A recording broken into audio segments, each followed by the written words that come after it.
বাবার আশীর্বাদে আলোর দিশার ইউটিউব চ্যানেলে আপনাদের সকলকে জানাই সুস্বাগতম।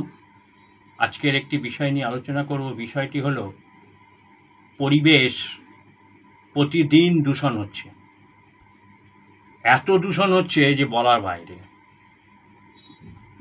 মানুষজন ঘরের ময়লা বাইরে ফেলছে, প্লাস্টিক বাইরে ফেলছে, নর্দমায় পড়ে জমে যাচ্ছে, গাছ কেটে দিচ্ছে। যত্রতত্র ময়লা ফেলার ফলে জাম হয়ে যাচ্ছে সব কিছু। মাছি মশা ভ্যান ভ্যান করছে। এটা কি ঠিক?